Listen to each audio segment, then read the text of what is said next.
Hello friends, welcome back to my channel. My name is Emily if you are new here, and I had a baby about 3.5 weeks ago, and this is going to be our birth story slash birth vlog video. I have some notes on my phone that I took when I was actually in labor and a little bit after, and we're gonna catch up on all the things. But first I'm gonna do a little bit of housekeeping. You have not seen a video from me in over 3 months. I took basically all of third trimester off and then the past 3 weeks of postpartum.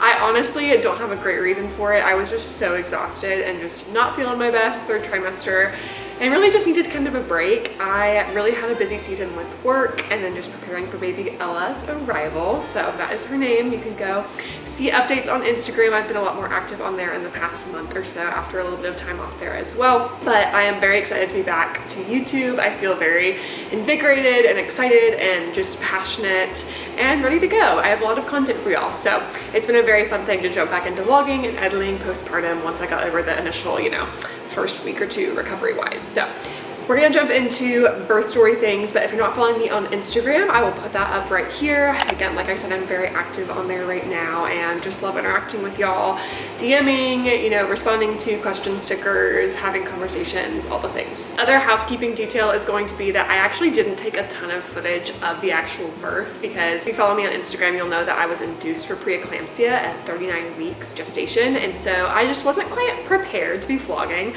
I also didn't realize how painful active labor contractions were and thought I would be vlogging during it. I have the camera set up. I did not care at all about vlogging and getting any sort of content when I was in labor. So I get bits and pieces interspersed throughout this video of the vlog clips that I did get, mostly on my phone, and then we'll chat through all of it. So forgive me for that. Wasn't the best content creator, but obviously it was not the most important thing. All right, last housekeeping thing is, this is just a disclaimer. If you are someone who does not do well with medical type descriptions, bodily fluids, talking about pain, birth, labor, all of it, you might just want to not watch this video. It's not going to be super graphic or anything. The video clips I took are not graphic at all. It doesn't show anything gross or anything like inappropriate, but I am going to be talking about labor and birth, which are, not the most glamorous things. So do with that what you will, and let's get into the birth story. Okay, so kind of backtracking a little bit in terms of my pregnancy overall. This is my first pregnancy, first baby ever. We got pregnant unexpectedly back in October, found out we were expecting in November of 2024,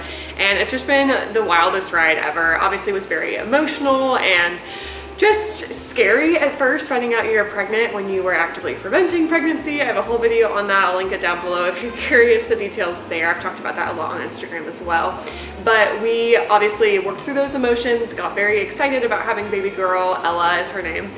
And I just honestly cannot imagine life without her now. So that's a whole separate video, but pregnancy was really uneventful, low risk overall, had no complications except for anxiety. I've had anxiety for a long time and I'm on Lexapro. Also have a video on that. We'll also link it down below, and stayed on those meds throughout pregnancy, but otherwise no physical health complications until about 39 weeks. So my due date was July 15th. That's when I was gonna be 40 weeks gestation, and I was going to finish work at 39 weeks, which was July 8th. I wrapped up work that day, and July 9th was my first day of maternity leave. I thought I had a whole week of just hanging out. My parents were actually flying into town that day, into Denver, and I was thinking I'll just hang out with my mom for a week while my husband Justin is finishing work. We're gonna go get my nails done and haircut and deep clean the apartment and all of that, and none of that happened because I got induced. So we actually went to my 39-week appointment with the OB on that Wednesday, July 9th, and I started having high blood pressure. Now, I had not had high blood pressures consistently throughout pregnancy. I normally run on the lower side blood pressure wise, like 110s, 100s, over 60s, 70s-ish, like very healthy blood pressure. And I had gotten really, really swollen at the end of my pregnancy. Now, I am a nurse and a nurse practitioner. I've been an NP for a little over a year now, a nurse for about 5 years, and I've only worked in women's health. And so I just know a little bit too much at this point about pregnancy, labor, birth, women's health things, to where you start to kind of diagnose yourself. It's called the nurse curse. One of the midwives at our practice actually told me, she's like, yeah, Emily, don't give yourself a nurse curse, because I kept thinking I was having symptoms of preeclampsia. Lo and behold, I had preeclampsia. And I wasn't having, again, consistent high blood pressures beforehand, but I had like one episode at work at around 34 weeks where I fell off, took it was high, like 130s over 90s, not crazy high, but still elevated. And then also had one other episode at the OB where it went down back to normal of a high blood pressure, but that was really it. And so nothing crazy. And you know, third trimester swelling can be very normal. That's what's really hard about pregnancy, is that most of the symptoms can be normal and can be totally fine. There's jokes around the internet. I've heard people say, oh, you know, your arm's falling off while you're pregnant. That's just pregnancy, it's normal. But I was really, really swollen. I might insert like video or a picture or something, because my legs, honestly, like feet, ankles, all the way up past my knees some days would get so swollen. I couldn't fit in many of my shoes. Obviously it's summertime here, but it's not even that hot in Denver. And if I stepped outside for a walk, they would just swell up so much. Nothing I really did would help. And so I was just suspicious that it was something more than just your regular third trimester edema at the end of pregnancy. I kind of thought maybe there's something brewing here. And again, if you've ever worked in labor and delivery, you're always on the lookout for preeclampsia, because it's very scary. And I'm really, really thankful I only had a mild case of preeclampsia, but getting ahead of myself, essentially we went to that 39-week appointment that Wednesday. I kid you not, I had finished my last work emails. Technically I finished work the Tuesday prior, that day before, but I had some last minute things I wanted to wrap up for coworkers taking over certain projects of mine at work.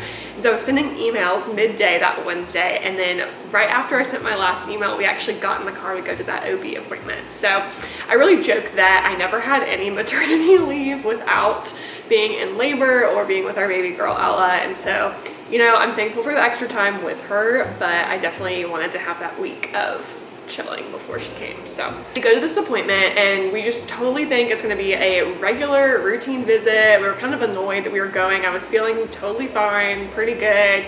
We were even joking in the car that, oh, maybe we should just skip this appointment and go next week, you know, whatever.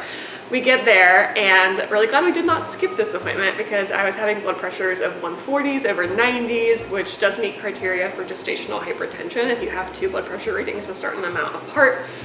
And yeah, it was not good. We had that first reading and we're like, oh, I'm just worked up, you know, the nurse retook it. And then we retook it again and again, and it was still elevated. Took it again at the end of the visit, still elevated. And at that point I knew I had really bought myself a trip to labor and delivery triage. So that was the plan. And my husband Justin and I, we just looked at each other and we're like, yeah, we're getting induced. Like, we just had that feeling. I was honestly in really good spirits at this point. I was very relaxed. I was on leave. I said, you know what, whatever, let's just have a baby. I was feeling chill about it all. I knew that induction was possible, but I was like, maybe I'll just go to triage and we'll have a little couple hours there and it'll settle down and we'll be fine. And I actually had no idea that once we got to the hospital, we wouldn't be leaving for several days. And that the last time I was at my house sending those last work emails was the last time I was going to be home without a baby. So that was crazy. So we head over to triage, which thankfully the hospital where we had our baby was just down the street from the OB, so super easy. We actually went to Chick-fil-A right before, which I forgot about that, and had sort of a last supper because we knew if we were going to get induced, that might be the last big meal that we have. I honestly forgot that this hospital actually lets you eat during an induction up until you get an epidural, which was not the case from my previous place where I worked several years ago as labor and delivery nurse. I'm used to like no labor patients being allowed to eat kind of thing, and I just forgot that was not the case here, which I'm really thankful for. So still had a good meal, thankful we did that. But we went to Chick-fil-A, headed to the hospital, and then got all checked in. And the labor and delivery unit is actually pretty small at the hospital where we were at, so I think I was one of 2 patients on the floor that night, which was great. Meant I got a lot of good attention from the nurses and just really good care. And I think we were there from about 4 or 5 p.m. until 10 p.m. That's when I officially got admitted. And that was kind of that monitoring period of watching my blood pressures, waiting for the doctor's decision, chatting with them about options, all of that. And we were in good spirits. I actually do have several clips from that moment where I was feeling good. I was not in labor. I actually was having some contractions, just like really, really early labor contractions, maybe Braxton Hicks, weren't really sure. And they were putting me on the monitor and everything looked totally fine. They're like, you're contracting, do you feel anything? I said, no, oh my goodness, labor is gonna be so easy. I feel great. I was just totally, I don't know why I was in such a good mood. I was just thinking, this is kind of fun, you know? might be getting induced. I had no idea what was coming in the next couple days, next several hours, honestly. So let's roll that footage real quick. Hello, people. We are in the hospital. It's July 9th. I'm 39 weeks and 1 day pregnant, and I had some high blood pressures at the OB this afternoon, and we're getting monitored. So we'll see what happens, but I've got my nice accessories on, as you can tell. Do they see the strip above me? Yeah, apparently I'm contracting, like kind of frequently, every 5-6 minutes or something like that. But I don't feel anything besides like little Braxton Hicks kind of menstrual-like cramps, so we'll see what happens. Hey, Dad. How's it going? It's good. How you feeling? 2 thumbs up. You ready to have a baby? Yeah, right now. Right now. I don't know, but I don't think she's ready right this second. Well, I am, so Okay, I'll put in a word with her. What did you say? put me on her schedule. Yeah, we'll send a calendar invite. Yeah. Hello.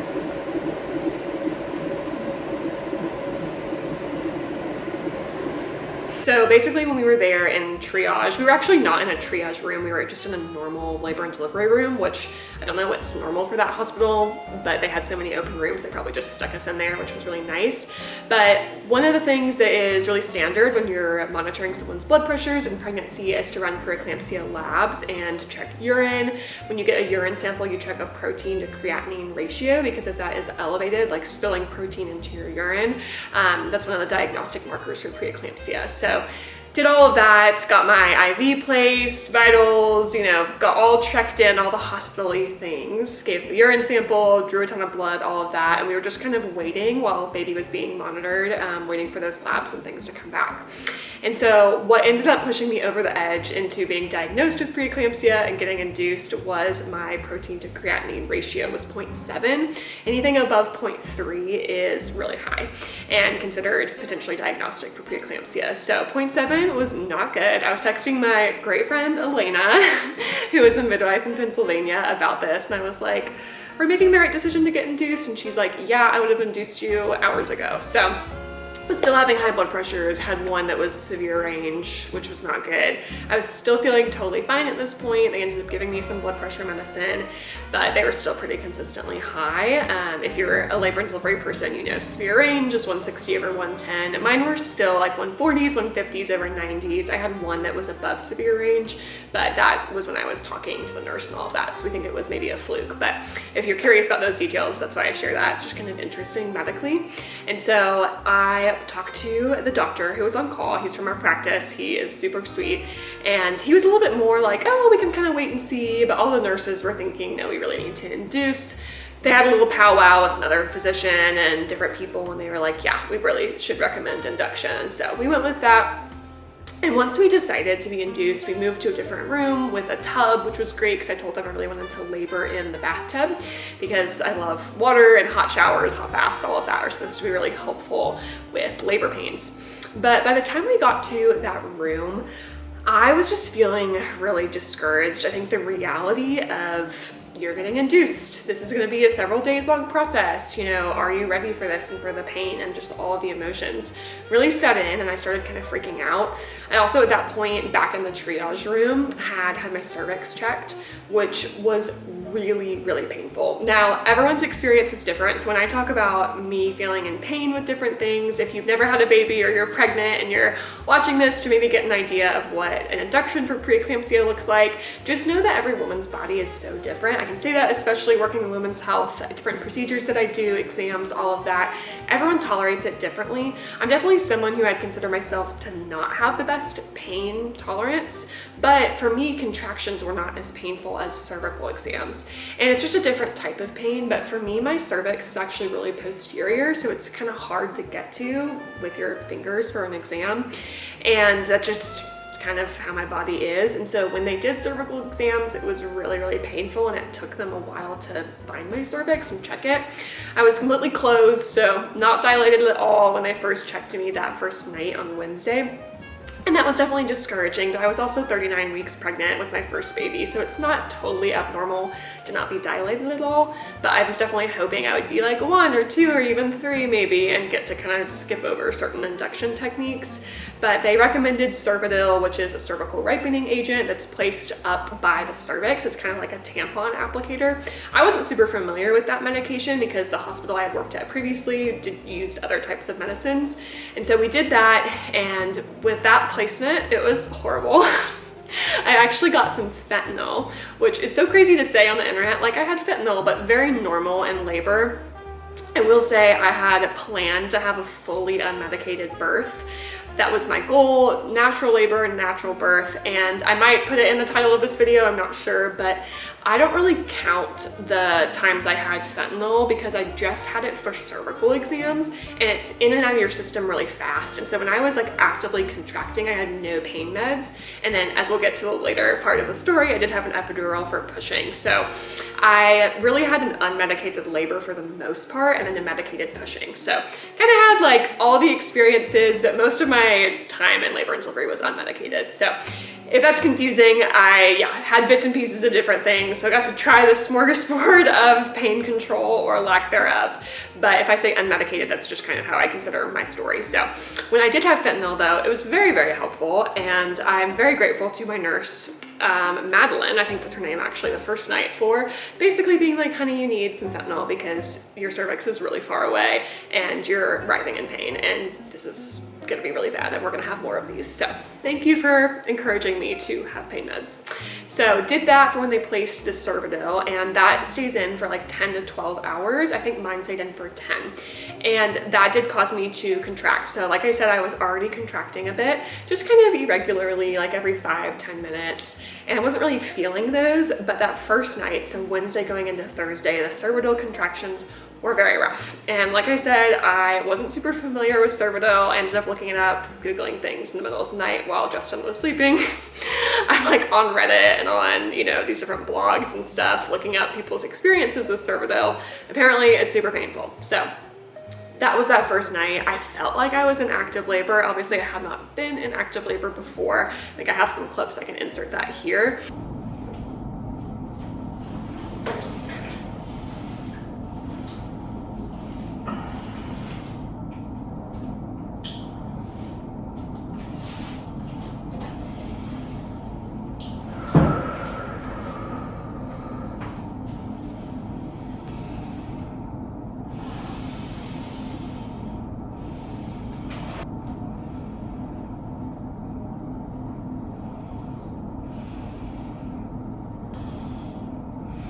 This was more when I was, you know, kind of early labor. I was able to put the camera up. It felt like I couldn't talk through it though. So it was, you know, as I've heard, maybe early, more active labor feeling. And I was contracting really frequently. It was, you know, every 2-3 minutes-ish, maybe more like every 1 to 2. And they were very, very consistent. And according to the nurses, it looked like I was in active labor. And so when we checked my cervix again, I think sometime in the morning, they were really surprised I hadn't dilated at all, which was so not fun to hear after a night of not sleeping and just groaning in the bathroom trying to move through contractions. So that was not fun. So in the early hours of Thursday morning, that was about 3 or so hours of just painful contractions, thinking I was dilating when I actually wasn't. Took the Cervidil out. So again, it was that tampon type applicator around 8:30 a.m. I think it had been placed around 10:30, 11 p.m. So about 10 hours it was in. And then around 10 a.m. they checked my cervix. Now I unfortunately had to have multiple people check it because they could not find my cervix, because you guys, it was so posterior, it was so hard to find. And so imagine me in this bed, doped up on fentanyl, waiting for someone to find my cervix to tell me if I had dilated at all after Cervidil. Come to find out, I didn't at all, literally closed. They had to go find a nurse who had long fingers, is what they said. They're like, oh, so-and-so is really good. She has really long fingers because she's the only one who can find her cervix. So I had to go through multiple cervical checks. But again, had the pain meds, helped a lot. I told Justin that I loved fentanyl because it was very, very helpful. We actually have videos of Fentanyl Emily, where Justin took a clip of me on fentanyl saying how much I love it. Not going to include that, but just know that it exists. It's kind of similar to those wisdom teeth videos and people are on their intense pain meds and saying loopy things. So that was some comedic relief for us in the middle of all the chaos. Okay, so next phase is where I really need my notes because I got 5, I believe, no, 4 or 5 doses of Miso. So Misoprostol is another cervical ripening agent. I took the oral version. You can also take it vaginally or have it dissolve in your cheek. I think mine was oral where I just swallowed it. I don't really remember, y'all, but it wasn't placed in my vagina, so I know that. And you can get up to 6 doses, I believe. You have to space them, I think, every 4 hours, and then you have to be monitored for 2 hours continuously, like the fetal heart rate and contraction monitors. And I think they just kept me on the monitor the whole time. I can't remember also, but I did have 4 or 5 doses. So that was the next almost 24 hours. This was Thursday. I think my first dose, I say it was 11:30 a.m. Yep, first dose of oral Miso. Second dose was 3:30 p.m. And kind of during that time, you know, midday, early afternoon, I was definitely pretty discouraged that I hadn't dilated at all overnight, but I was still like, okay, it's early in the induction, it's only been 12 hours. I know that first time moms who are being induced and just inductions in general can take days. I've been the nurse starting inductions, I know how it goes, and so I thought, okay, you know, it's only my first cervical ripening agent, the Cervidil overnight. It's fine, you know, let's get this party started, let's go. Also, contractions had really slowed and spaced out at that point, so I wasn't in a lot of pain midday Thursday, but I was still contracting and, you know, like a little uncomfortable. I think Justin and I were watching Harry Potter at that point. Also, I definitely just spit, so sorry about that if you saw that on camera, kind of gross. And yeah, we were just like having fun. My parents did come, I will mention that, I forgot that detail. Wednesday night, they came and said hi. They had flown in that day. I can't believe I forgot to mention this. This is why it's so hard to remember all these details. They were flying in July 9th regardless. That was their plan, to come stay with us for about a month or stay in Denver. And yeah, we texted them when we were at the OB while they were boarding their flight, and we said, hey, we're getting induced, we're going to the hospital, or we think we're getting induced. So they did come to the hospital that night. I really just needed to see my parents and see my mom and cry and stuff. So they were there when I was feeling more emotional that night, like I mentioned, and we're just there for moral support. My dad and husband went back to our apartment and packed up our bags because, also forgot to mention, we did not have our hospital bags. So they were mostly packed, but I did have to do kind of a scavenger hunt that night to get all of our stuff. So that was late at night, you know, 9, 10, 11, something like that, past all of our bedtimes. Very grateful that they went back and got all of our stuff. So the next day, Thursday, like I said, during those multiple doses of Miso, my parents did come, I think once or twice during the day, just to kind of hang out, say hi, moral support, which was really nice. Okay, so I'm contracting, again, not super in pain, just kind of felt like intense menstrual cramps throughout the day Thursday, and then around 6 p.m. my water broke. So really thankful that it broke on its own, because I've heard that having your water broken for you in the hospital can be really painful, especially if you haven't had an epidural. So thankful that it happened naturally. And my nurse who was with us at that point, I think they had shift change around 5 p.m. and it was Sarah during the day and Maddie at night. I will never forget these women. Sometimes the names escape me, but I remember them so well. I literally had the best labor and delivery nurses ever. They were amazing. I need to write them all thank you notes. Side note. But Maddie had been talking to her coworkers and just trying to experiment and come up with ideas for me to help things progress. And during one of my cervical checks, they had felt that maybe baby was malpositioned, where the occiput or back of the head was transverse, which is not optimal for labor and pushing. And so she was giving me certain like lunges and squats and stuff to be doing that one of her coworkers had come up with. And I kid you not, I think I did them for maybe 10 or 20 minutes. This certain type of lunge on a stool, I kind of wish I had a clip because it was really funny.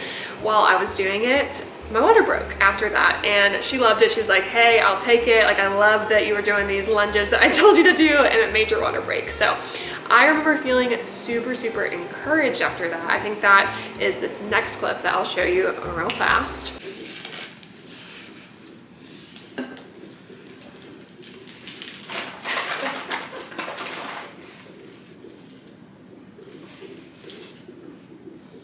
I'm excited. The water just broke like 10 minutes ago. Affirmed it. Ooh. Doing another should part. Bugger. Hey Dad, how you doing? Great. What's the status update? Water broke. Well, what's the past 24 hours been since we haven't pulled out the camera since then? We went to the OB, and there was a voice in the back of my head that was like, maybe we should bring the hospital back. And I was like, no. And I went to the OB. And then there's a high blood pressure check. And I was like, yeah, but this has happened before. And then there was another one. And then we had the appointment. Then there was another one. So then we got sent to the hospital. And I said, no, we're not going to stay here. And then there was more high blood pressure checks. And then there was also protein in urine. So we stayed. And now we're all cozy. Now we're here. Emily's getting induced. Oh yeah. And now we've been now. And I was just feeling good. I was excited. I was like, heck yeah, my water broke. Things must be progressing, right? Wrong. So after my water broke, obviously that is a big deal and exciting. So they notified the provider who was on call. I can't remember who it was. I think it was Drew, maybe, who ended up delivering Ella the next day. Can't quite remember which midwife was on call, but they checked my cervix again, and I was only 1 centimeter dilated. So it was something. It was something. Definitely was discouraged, but I just felt really determined that night to progress things. So I was like, I'm gonna spend all night on this ball, doing these lunges, walking, literally like any kind of movement to get things going. And that is what I did that night. I labored intensely and was just on the ball, in bed sometimes, trying to get little naps, doing all the circuits, all the things, trying to get things moving. I think at this point, they had me continuously monitored, so being hooked up fully, but I had the portable one so I could walk around. I will say one of the big things that I wanted, besides not being induced, having a natural labor, was to not be continuously monitored. And literally all of that hit the fan in terms of I was induced, I did get pain meds, intermittently, like I mentioned, and I was continuously monitored. So kind of a side story, as I've mentioned, I was a labor and delivery nurse very briefly, I think for like 7 months of my nursing career, not very long at all, but it was a very high volume, high risk floor back in North Carolina. And so I learned a lot in those 6 or 7 months. And it was very, very scary. Honestly, it was low-key traumatizing, secondhand trauma, because everything was so high risk. It felt like all the patients in their situations were emergent, and it honestly just scarred me for a long time, where it has led to a lot of anxiety, or had led to a lot of anxiety leading into pregnancy and birth. And I had just come to the point of feeling relaxed and empowered and excited about the possibility of a low risk unmedicated labor and birth. And so when I had to get induced, I was like, shoot, great, cool. All of that is just going away. But I also knew what an induction looked like, and I felt good because I knew besides the preeclampsia, I was low risk-ish, and baby was looking really healthy. And one of the reasons, main reason that I didn't want to be getting the epidural or just having pain meds in general was because you typically have to be, definitely with the epidural, continuously monitored. So hooked up to the monitors where you're looking at baby's heart rate the whole time and contractions. And I think a lot of people find a lot of peace in being continuously monitored because you always have eyes on you. If you're on the monitor continuously, the nurse is responsible legally for watching that monitor and documenting it on it at certain intervals. And the reason that I didn't want that is because I was that nurse who was watching the monitor and micromanaging it and feeling the weight of the anxiety of a baby that's not doing well on the strip, on the monitor, and just being so worked up about that to where, again, I knew too much. I was scared that I was going to be obsessively watching my own monitor as a patient. And it's one of the biggest ways I feel like God was present in our labor and birth story, is that I did not feel that anxiety being on the monitor. And I also, praise God, was so lucky in that our baby did amazing. She didn't have any decels, as far as I know. If you are, again, in the women's health, labor and delivery world, you know what decels are. She probably had some earlies, which are normal decels later in labor. But as far as I was told from our nurses, she was the happiest baby in the hospital, is what they said, that her strip was perfect, that nothing concerned them. And that was such a source of peace for me, because that was such a specific thing that I didn't want. And it felt like God just took care of us in that moment, and that we were monitored because we needed to, because of the medications and interventions we were getting. But she was totally fine, and I was able to relax and not obsess over it. So that was just honestly, it's just such an answered prayer. Okay, another intermission. If the camera looks like it's in different angles during this, it's because I keep stopping it after I do a long talking segment and then have to reposition it, so apologies there. Back to Thursday evening, water broke at 6 p.m., was feeling discouraged but also determined, doing all the things for labor overnight. I have on here that I got my 3rd dose of Miso, not 2, 3, at 9:30 p.m. and then I have more water was coming out, bloody show, brown discharge. Again, sorry, but we're gonna be very real with the bodily fluids on this. So things are progressing. When my water broke at 6 p.m., it was just a trickle. So I didn't have that classic big gush like you see in the movies or that some women report about. It was just a little bit that I knew it wasn't pee. It didn't feel like anything I'd had before. And I knew that any fluid kind of coming out all of a sudden, I should tell my nurse. So they came and they did a little nitrazine test where you basically get a sample of your fluid and put it on this paper, and if it has a certain pattern or has a certain pH, that indicates that it's amniotic fluid and not anything else. I feel like I didn't describe that well, but you get the gist. They confirmed that it was amniotic fluid and not urine or something else that had a different pH. And then they checked my cervix and all of that I already told you about. So overnight, contracting, get some more Miso at the appropriate intervals. She's still looking totally fine on the monitor. And then at about 2:30, I have here Thursday, I guess early Friday morning, I have contractions were too painful to sleep. So I think at that point I had been taking a couple little naps in between things, but they were getting really painful.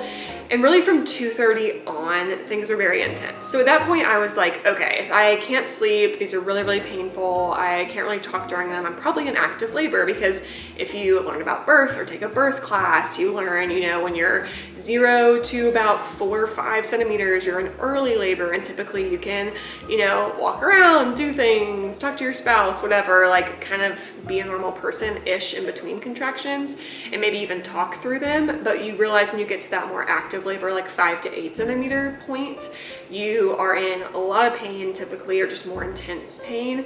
Not really talking, you're just very in the zone and focused on those contractions. They feel very different from early labor, which is technically not even being in labor, but I count from induction start to birth as my labor personally. So at that point, I was just feeling like this is probably active labor. Oh my goodness, this is good that I'm feeling more in pain. Maybe something's happening. So that continues for several hours. I'm bouncing on the ball, I'm walking around, getting in the bathtub. That helped a lot. I was just in a lot of pain. At that point, I had only been getting fentanyl for those cervical exams. It had been a while since I had gotten any. And so very much unmedicated at that point. More blood coming out, contractions getting more intense, all of that. And then shift change happened around 5, and this is where my notes stop because clearly things got very intense in those early hours. So I have no other notes. This is all gonna be from my memory, so bear with me. We had shift change, and I can't remember when they checked my cervix. I think it was 5, 6, 7 a.m. somewhere in there, and I was still 1 centimeter. 1. I had been laboring for, gosh, 30 hours at that point probably. And from when they started my induction, I was so upset. So upset. At that point, I honestly had really high spirits during all of it. It's like emotional to think about. I didn't think I'd get emotional filming this because it's been almost a month, but it was so discouraging and scary to feel like I just didn't know my body. I mean, I'd never been through labor before, but I really felt like I was in active labor and like I was 7 centimeters at least. And so I kind of felt like gaslit by my own body in a way, thinking, okay, what has all of this been for? I've been doing all of this work. I've been contracting and in pain and just going through all of this, and nothing has changed. It was really confusing. And my new nurse who came on, Jameson, who I literally will cry thinking about her. She was an absolute angel from the Lord, just amazing. She was the one who was there for Ella's birth. She came on at 5, and I was just in so much pain. I was like, I don't know who this person is, but whatever. She's my new nurse. She quickly became my favorite person ever later. But she was really encouraging. And after they checked my cervix, I think she actually was the one to check, I just totally broke down in bed. I was just sobbing. I was on hands and knees, if you know that labor position, because that's what felt good in the moment. Just in so much pain because the contractions were coming so fast from the Miso. I never got Pitocin or anything like that. I just had Miso and Cervidil. And I remember just totally sobbing in the bed, telling her, I can't do this. I cannot do more days of this. If this is what it feels like to be at 1 centimeter, how on earth, like how the heck am I gonna survive what it feels like at 10 centimeters? I was so confused. I was angry. I was like, give me a C-section. I mean, just so at a loss of what to do. She was like, what if you get an epidural? And at that point I was like, no. I was so in so much pain, but still really defiant and being like, no, I don't want that. I think I got another dose of fentanyl probably when they checked my cervix per usual. And I, was just really upset. So I spent the next 2 hours in hell. To be blunt, I was in the bathroom contracting. This is where the story gets a little crazy. And I think I blacked out. Like, I really don't remember this 2 hours very well. Justin and I describe it as like the dark ages.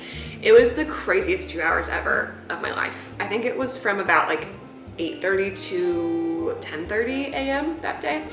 And so I had met my nurse, met the team, gotten my cervix checked, had my dreams and hopes crushed. And because inductions usually take really long and the early part of labor, usually takes a while, I was thinking, great, I'm gonna be here until Sunday. It's Friday, I'm not gonna have the baby for several days. I'm gonna have to get the epidural at 1 centimeter and just be locked in the bed forever and then end up with a C-section for maternal exhaustion is what I had told myself. So very, very discouraged, but I was in the bathroom. I think I had to go to the bathroom after talking to my nurse, and was in the tub, was in the bathroom, and I just started puking. I was puking from the pain. I told myself that. I was like, there's no way I'm in later stages of labor when you think about transition where you're nausea, vomiting, all of that. I was in so much pain. I was like screaming in the bathroom, puking all over the floors. Don't let this discourage you from having kids, you guys. They're amazing, but labor can be really rough. As a side note, puking, I'm in the bath trying to like sort of relax. I'm like writhing in pain. I'm trying to just like relax with the contractions and all the things they tell you to do to move through contractions. I'm yelling at my husband, telling him that we are having no more children and that we're going to adopt the rest of our children if we're able to, because I'm never doing this again. Straight words from my mouth, verbatim, something like that. I mean, he's looking at me like, where is my wife? Who replaced her with this like crazy feral woman? I have never been in so much pain in my life. Honestly, that whole week, just between labor, postpartum stuff that we'll talk about in a whole separate video, so much was going on. And we come to find out that I went from 1 centimeter to 10 in less than 2 hours, which is not normal at all. Something happened in that window where my body just took over. So how we found that out was I'm on the toilet, vomiting, basically naked, screaming in pain, fun, glamorous things. And I asked Justin, I was like, get the nurse in here, I can't do this anymore. And I had been thinking about past labor and delivery experience and how there's this medication called Cervidil that slows down contractions. It's really only given when contractions are coming too fast and the baby is in distress and not tolerating it well. Usually happens when you're giving Pitocin and a bunch of other interventions and things are just like really on top of each other. And I knew that that was a thing, and I felt like my contractions were coming every minute. I mean, they were really fast. Ella was doing great on the monitor though. She was perfectly fine, praise God. Again, my nurse comes in and I tell her, I need this medicine. I need you to stop the contractions. I am done. If you need to get me a C-section, like do it. That's when I was literally begging her. I was like, okay, a little location change real quick. My camera actually overheated. It's still kind of tilted, but anyways, I left you guys hanging. Basically, I started begging my nurse to stop the contractions. I was like, literally, I will do anything.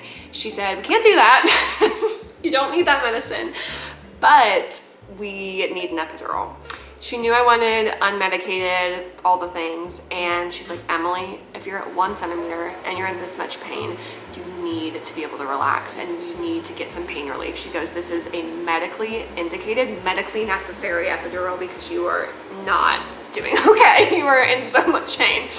And you guys, I felt like such a wimp. I really thought I was at 1 centimeter getting an epidural when most people wait until they're 5, 6, 7, 8, 9 centimeters to get it. I wasn't feeling ashamed about getting it in general. It was where I was in labor, where I thought I was. But I honestly at that point didn't care. I thought if that means I'm in the bed from 1 to 10 centimeters with an epidural, because you can't walk with one, at least at our hospital, then fine, screw it, is what I said. So we are waiting for the anesthesiologist to come. I'm in the bathroom having the most intense pain of my life, you know, clutching onto my husband for dear life. Anesthesiologist comes. It is nearly impossible to get me to walk to the bed because of these contractions coming one on top of the other, and tons of pain, super discouraged. I was just a complete and total mess. Like, just imagine the most chaotic version of yourself possible, and that was me. So finally get onto the bed, get ready for the epidural. Epidural, let me say, easiest thing ever. I had such an easy experience. It took 2 seconds. The whole thing from like setup to end was less than 10 minutes. Did not hurt at all, especially at that point with all the contractions. But staying still when I was in that much pain was really, really hard. Like, took a lot of mental focus. And once I got the epidural, I felt relief, kind of mentally was like, okay, I'm gonna get some pain relief soon. I'm gonna be able to relax. And once they got me positioned in bed, got the Foley catheter in, all the things, I was only feeling the epidural working, like actually feeling pain relief and some numbness on my right side, which was really rough. Obviously, you're supposed to feel it on both sides, and I was still feeling contractions on my left side, which was honestly kind of more distressing than feeling it on both sides, because it was just such a particular location and so intense in this one spot. So that was not fun. Had to call the doctor to come back in and fix it, and try to mess with the catheter in my spine. So that was a whole thing. I remember sobbing again at that, because I was like, wow, this was our last ditch effort to get me some pain relief, and it's not working, and this is horrible. As we were waiting for the anesthesiologist to come and fix the epidural, I remember I'm leaning onto my left, clutching onto the bed, just screaming in pain again because of that left-sided contraction feeling. And I remember telling Justin, I think I have to push. I feel a lot of pressure down there. I feel like I have to go to the bathroom, all the classic things women say when they are fully dilated. But it made no sense, because I had just been 1 centimeter like a couple hours ago. And so I have him call our nurse in, and I tell her, I feel a lot of pressure down there, can you check me? She checks my cervix, and I am 10 centimeters, fully dilated, again, in less than 2 hours from when they had checked me before. Completely ready to go. Baby's head is like right there. Crazy, so crazy. And I remember crying again, but fear, relief, disbelief, thinking that it was a joke, like, what the heck is happening? This doesn't happen. I just remember our sweet nurse, after she checked me, she pulls her hand out and she looks at me and she goes, she just starts laughing, and she's like, yeah, it's time. She's like, let's have a baby. And I'm just crying, because I remember we had learned at some point that morning that our nurse was a Christian and she was a believer, and from that point on, I remember she just locked eyes with me and was like, it's time, like, you're ready, your body's dead, it's done it, like, he's done it for you, like, it's time, you're about to be done with all the pain. And that moment was so special to me, because I was just honestly like angry at God during a lot of that Thursday portion and into Friday morning. Like, what are we doing? Like, why am I going through all of this? And it just took, oh, that's Ella. I have some guests for the last portion of this. I was just telling them about when Nurse Jameson checked my cervix and said that I was fully dilated. We're gonna go take care of her and come back to the story later. Okay, hello guys. Sorry, quick little intermission of a couple hours. We clearly had to take care of some things, had dinner. It's now past sunset outside, and I'm gonna try to remember what I was talking about. Of course, I left you guys on a big cliffhanger of talking about right before pushing. But essentially, Friday morning, Friday, July 11th, had my cervix checked. Like I said, nurse said, you are totally ready to push, ready to go. Super crazy moment. I just kind of collect myself. Justin and I are really shocked, freaking out. He was more excited and like ready to go than I was. I was very much like, I'm not ready. And I'm like, okay, but I don't have a choice. Justin's like, let's go, let's have a baby, right? Isn't that how you were?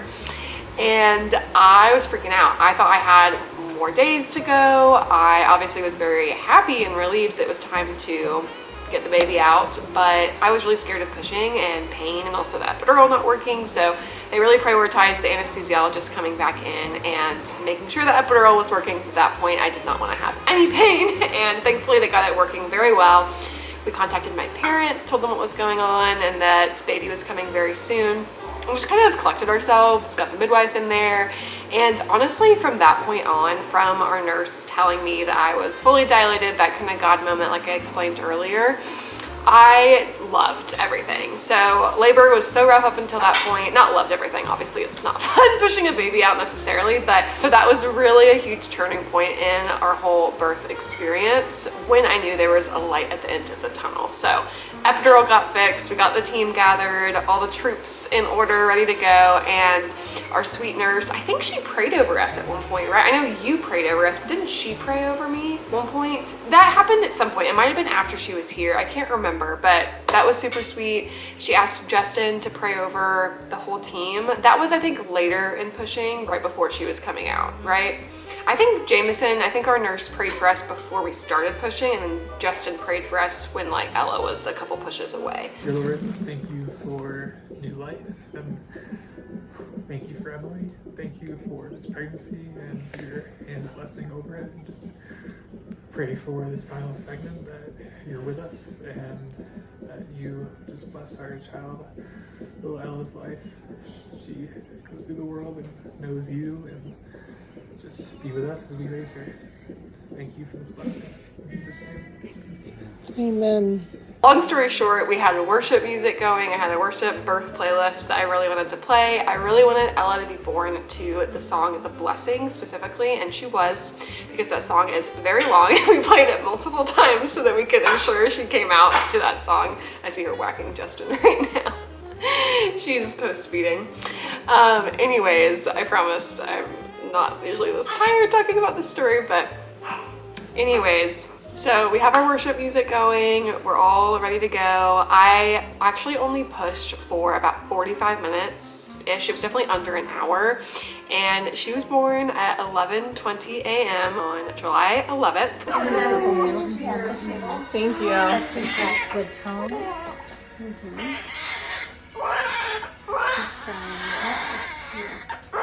Oh, sweet girl. There were two things.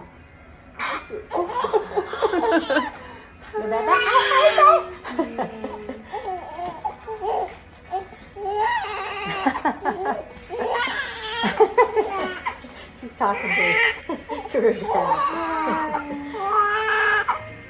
Which is actually one of my best friend's birthdays. Love that they share a birthday together. And honestly, pushing was not bad. It was probably my favorite part of the whole labor and birth experience because it was short, because I had an epidural, and because it brought us our daughter. And it really just felt like a lot of pressure down there with the epidural. I didn't feel the ring of fire that people talk about when the head is coming out and all the things. It was really not a bad experience at all. And I definitely felt like I could still engage those muscles to push. I was worried about that a little bit, but at that point I was just ready to go and get her out. And she did totally fine. I was completely fine. She was completely fine. I did bleed a good amount. I didn't hemorrhage, but I was close to that. We can talk about all of those lovely complications and things in a postpartum recap video. So if you guys have questions about that, let me know in the comments down below. I'll probably do a question sticker on Instagram asking for postpartum Q&A kind of things, because I have a lot to share about postpartum. But that was our birth experience. I don't think I've missed anything. I mean, overall, being in the hospital, I'm really thankful we were in the hospital. We had hoped to labor at home naturally, going into labor spontaneously, basically having like a home labor and a hospital birth is what I would joke about, but like that's what I wanted. And that's not at all what we had. We had a full hospital, everything with interventions and pain meds, induction, all of it, preeclampsia. And I still feel like we had a really, really good hospital experience. I feel like I would definitely give birth in the hospital again. This particular hospital was amazing. Our nurses were wonderful. Our midwives, doctors, everyone was so, so great. And honestly, I can really confidently say I do not regret any decision that we made during our birth experience. That is what I really wanted to walk away with at the end of the day. That's what our childbirth educator in our birth class that we took really recommended as well, that just know that you cannot control what is going to happen in your labor and birth experience, and it might go totally different from how you planned and wanted, but you want to be able to walk away from your experience feeling confident in the decisions that you did make. And I really feel like that's our story. That's why I consider our experience a positive hospital birth experience, even though I had preeclampsia, I was induced, all the things, craziness happened like I've already told you guys, but I feel really good about it. I don't feel like I'm walking away with any crazy trauma. Obviously, birth itself is kind of inherently a little bit traumatic because it's just a wild ride, but I feel really good about everything that happened. So that is our experience. I love being able to share it with you guys, and yeah, it's just really special to get to recount that and reflect on it. I don't think I left anything out. If I did, I'll obviously insert other clips or footage or text or something here because I'm working on a little sleep with my postpartum brain. So that was our story of Ella's birth. Oh yeah, also her name is Eleanor Jane. Ella Jane is what we call her, really just Ella. And she is just the absolute best. Total angel baby, the sweetest thing ever. We are just loving newborn life and in that total newborn time warp bubble right now. So next video, you guys will see more of our day-to-day life with her. Not necessarily like routines, because we don't have any, but just little sweet moments of her first couple weeks with us, Earthside. So I hope you guys enjoyed this video. If you have any comments or questions down below, let me know.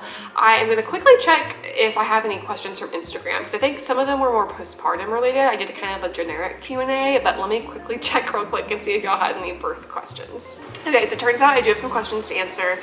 Some of these I'm just gonna save for postpartum, so stay tuned for that postpartum recap video. But someone asked, did you know you or your body were ready for the transition to labor? Any third trimester tips? No, because I was induced.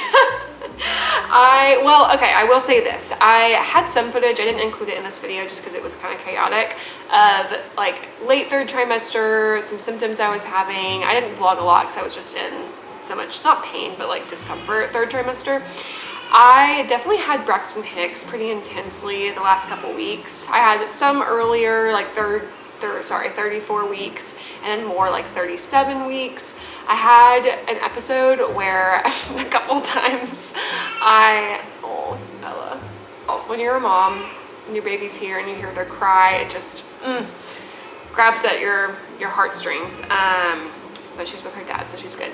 Anyways, I need to finish this up so we can go eat dessert and put her down for bed. Basically, yeah, I pooped a lot, multiple times. When I was 37, 38 weeks, I thought my body was clearing out before labor, because that can happen sometimes. Turns out I was just constipated, and my body was relieving that. So yes, I had several little moments of thinking I was maybe in early labor weeks before I was actually induced. Definitely had Braxton Hicks. I had some more intense contractions that I'm not sure if they were like transient, like prodromal labor, or even some random early labor practice contractions, or true Braxton Hicks. I don't know. There's all these different terms out there and different types of kind of practice contractions in the shower, maybe at 38 weeks gestation. And they were definitely painful, like really intense menstrual cramp kind of feeling, to where I really thought that something was happening. I think that was 38 weeks. I'll have to look at my notes in a third trimester recap video, more recap videos to come.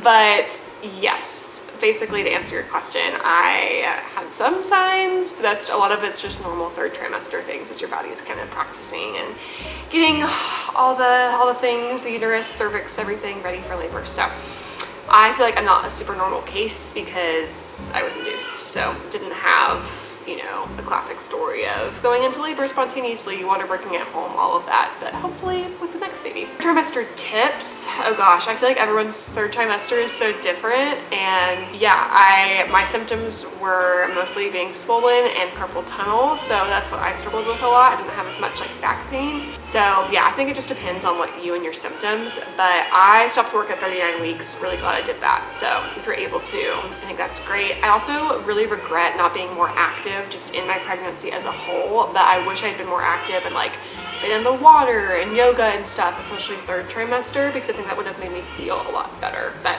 you know, hindsight's 2020. I did the best I could. I rested a lot, and I'm grateful that I did that too. Okay, and then I think this is the same person asked, any tips for newer married with kids, at least this far? I think she means me being newer married with kids, just had a baby. She says she's 23 years old, married to a 30-year-old, 2 years married. I think I read that right. Let me know if that was not right, if you're watching this. Oh gosh, I don't think I have any tips because we're only 3.5 weeks in, but this whole experience so far, like the first almost month postpartum, has just made me so, sorry, I'm talking fast because I want to go get to my baby real quick, has made me so grateful for Justin. I'm gonna cry if I talk about it for too long. He's literally over there soothing our child so that I have a chance to film, because she's been fussy and just wants mommy, which is totally fine, and I love it so much. But yeah, having a strong relationship and like really, really, really good communication, which we have had really since we started dating, through engagement, marriage, all of that. We haven't been married for very long, just a year and a half, and it's been trying with postpartum and communicating in the middle of the night and all of that, but it's made me really, really grateful for the foundation that we set. So really prioritizing your marriage and pregnancy will set you up so well for whatever challenges come with having a baby. So very, very exciting. And it sounds like you might be pregnant, so congratulations to you. I'm very excited for you. Okay, so I have the dying battery sign on my camera right now, so I'm gonna close this out real quick before my camera shuts down. Thank you guys so much for watching. Please say hi in the comments below and let me know what you wanna see from me. Thank you so much for all of your love and support of our little family. We all love you guys so much.